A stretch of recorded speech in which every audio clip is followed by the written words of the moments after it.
what did I come in here for? Oh yeah, the show. On today's show, we'll be continuing our walking tour of the Liberties with historian Pat Liddy, stretching our legs at the Saint Jamses Fun Run, and chasing the grey euro at the Blue Rinse Bingo in the Dean Swift. It's the festival with the best of all, and it's all coming up in the next 15 minutes here on Festival TV.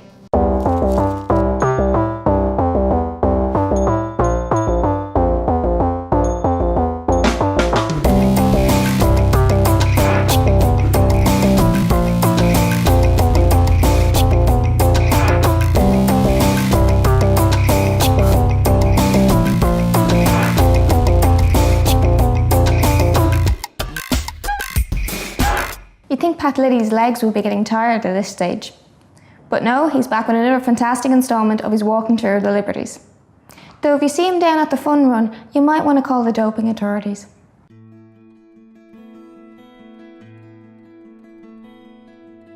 Now, Francis Street gets its name from an old monastery, a Franciscan monastery, that was built on this site, this same site, in medieval times.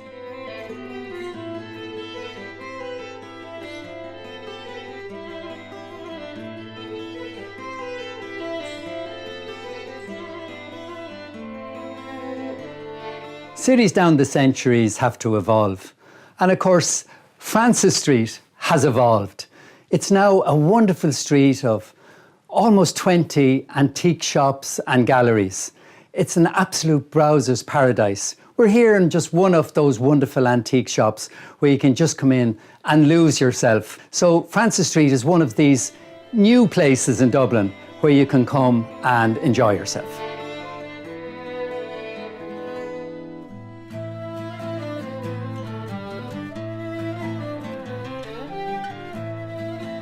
We're standing in front of the Francis Street entrance into the Old Ivy Market.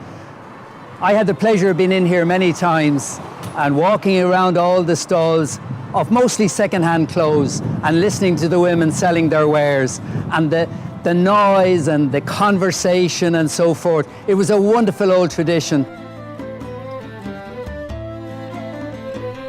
By the middle of the 19th century, the Liberties were home to some of the worst slums in Dublin. And one man who was determined to do something about it was Lord Ivy, a member of the famous Guinness family. And by the late 1890s, from his own pocket, he was spending vast sums of money rehousing people, building schools. And behind me, he built the Ivy Market for all the street traders. They had to ply their trade in all weathers. And he said, we've got to get them inside. And he built not just a market, but a beautiful building to house the market. And so from that period of around 1900, right up to the 1950s and 60s, 70s and 80s, the market began to decline, but second-hand clothes were sold in here right till it closed down in the 1980s.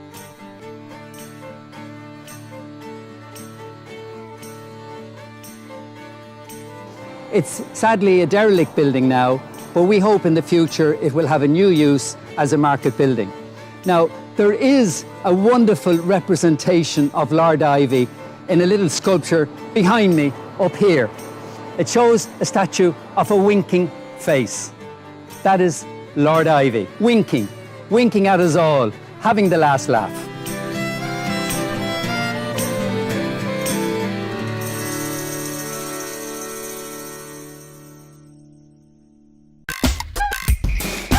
If you've been to the Liberties over the summer, you've probably noticed some people in purple bibs dotted around the place. Claire Byrne from Volunteer Ireland is going to tell us a bit about that. So Claire, what is the Ambassador Programme? The Ambassador Programme is basically a meet and greet volunteer programme that Volunteer Ireland and Dublin City Council are running, so for the summer. And it's literally an opportunity for volunteers who are passionate about the Liberties to meet and greet visitors, tell them a little bit about this hugely historic part of Dublin, and just make it a real warm, welcoming experience. So they're not just going to Guinness, they're having a bit more of a wander. So that's kind of the nuts and bolts of it, really. And what kind of tourist attractions would you be sending people to? Well, there's so many. I think that the volunteers are starting at Christchurch and they go all the way up to James's Gate. So that's a massive kind of trail of discovery trail, and a lot of tourists can explore things like St. Auden's. They can explore, the old Dublin Wall. Yeah. They can have a look in St John's Lane. They can pop into St Catherine's Church, look at Robert Emmet, and I know they used to do the Robert Emmet experience around there. So there's lots of different bits and bobs, and they do encourage visitors to kind of go down Meath Street for, the kind of Trader Street, and go down Francis Street as an antiquities kind of quarter and see the old Zosimus Gallery. So there's loads. I could probably talk about the Liberties for ages, but there's a lot for them to highlight for visitors anyway. Do you think sometimes the Liberties gets a bit overlooked in Dublin? People don't know to come down here. Definitely. I think it's a hugely historic hub and one of the oldest parts of Dublin, and people don't really realise that. They tend to gravitate towards Temple Bar, Grafton Street, George's Street, which all have their niceties and they're all nice places, but the Liberties really has a kind of old sense of Dublin. You've got your traders on the street, you've got great characters, old stories to tell, historical hotspots, places of activity. I think that it's often overlooked, as you said, and there's a lot that visitors can explore in the area, so. How do you think it retains that kind of small community character, even though it's like in the city centre? I think it's the fact that it hasn't been massively overdeveloped, but that's my own personal opinion. I think that it's retained its old rustic charm, it's retained this kind of old Dublin attitude, and it's one of the old trading streets of Dublin. So I think that appeals to a lot of Dubliners and maybe even people from outside Dublin in Ireland, and a lot of visitors really find that a kind of a little bit of a twee experience in some ways, but also just a real old Dublin vibe, and I think that's what makes it so unique and so appealing. And finally, how long will the ambassadors be out for? Well, they've been out from Wednesday, June the 18th, and they're finishing up on Saturday, the 30th of August. So it's 11 weeks in total. So we've got another 6 weeks of the programme to go. And they're out every Wednesday, Thursday, Friday and Saturday. So they're there in their purple bibs saying hi and chatting to visitors, just being a warm, friendly face, really. Okay, thanks so much for coming in, Claire. Thanks a million for having me. Next we'll be popping down to have a look at the Fun Run, which is in honour of Saint Jamses Hospital. If you've been watching Festival TV, you will have seen our deadly series on the walking tours of the Liberties. We're here tonight to speed it up a notch and see the Liberties at 20 miles per hour. I'm thinking though that is a little bit optimistic, because we're not here tonight to break records. We're here tonight to have some good old-fashioned fun and make some money for a well-deserved charity. So welcome everybody to 2014 Saint Jamses Fun Run. Let's check it out. It sounds like fun in there. Folks, you've got 6K. For those of you that haven't raced here before, take it nice and steady, nice and relaxed.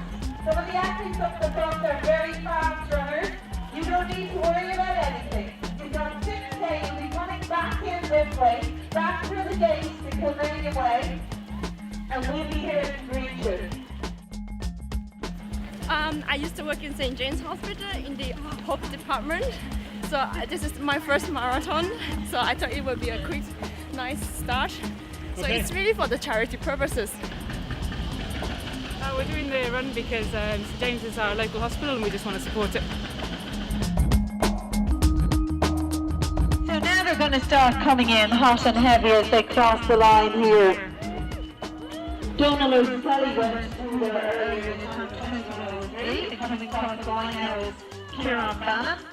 He's from St. James. Donald is from St. James. We're here at the end of the race tonight and we've managed to grab Siobhan, who's one of the key organisers in this race. Siobhan, thanks a million for talking to us today. We just want to find out a little bit more about the race and what's inspired you to get involved in organising this race every year. This is our 6th annual event, and it's become a big occasion for all for the hospital, for St James's and for the area itself. To date, we've raised about 110,000 for funds in St James's.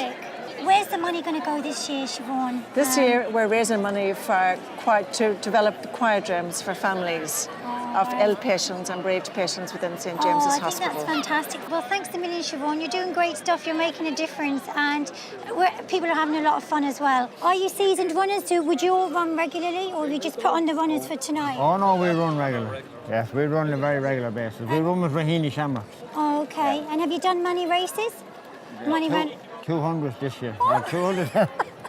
Are you bionic or something? Well. And tell me, why are you here today? Why did you decide to run? Well, I've done it every year since they started doing the run, and it's really enjoyable and for a really, really good cause.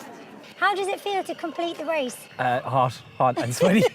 The Liberties have literally taken a pounding tonight with all the runners. It's been an amazing experience and money's been raised for Saint Jamses Hospital. And now it's time for me to take myself off home and have a nice cup of tea. And it's back to you, Melissa, in the studio. Night, night, everyone. Duck on the tree, 23. Chopsticks, number 6. Baker's bun, 61. No, I'm not ordering a hipster's takeaway.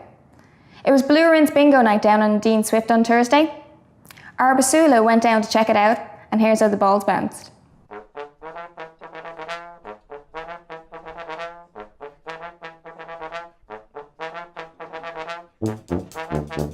Tonight in Dean Swift, the stakes are high, the cards are stacked. Fortunes will be won and fortunes will be lost. As we bring you the Blue Rinse Bingo.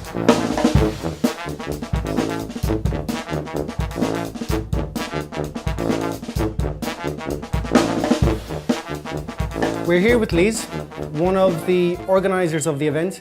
Liz, why is this in the programme? This is in the programme because I've worked on the festival for the last 6 or 7 years.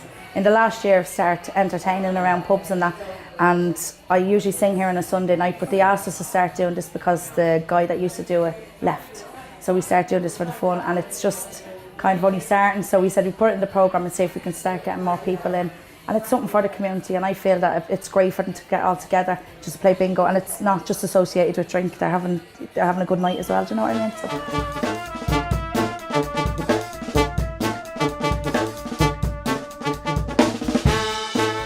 Okay, we're here with Margie. Margie, thank you for seeing us. Now tell us, are you a regular bingo player? I wouldn't be a regular bingo player. I go once a week to a bingo hall and every week here, every Thursday night here. And do you find bingo a relaxing moment, or do you get really competitive when you're playing? I do get competitive, yeah. Yeah. I get frustrated if my number doesn't come out. If I'm waiting on a number. As in, not just a number, or? If you get down to one number, do you know what I mean? And do you have your lucky numbers, like that you would pick all the time, or? No, well, you can't pick numbers on bingo, love, because they just come out of the machine.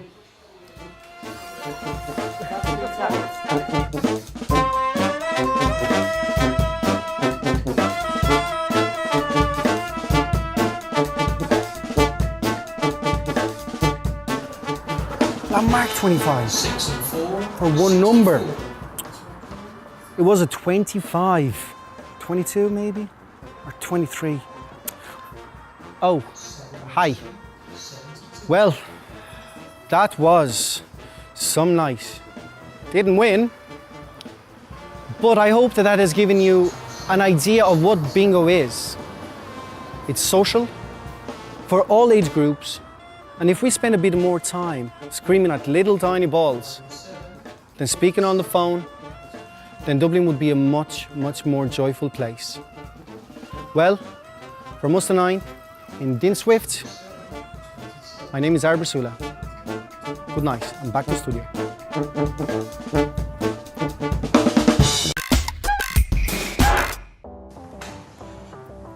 And that's it from our penultimate episode here in the Liberties.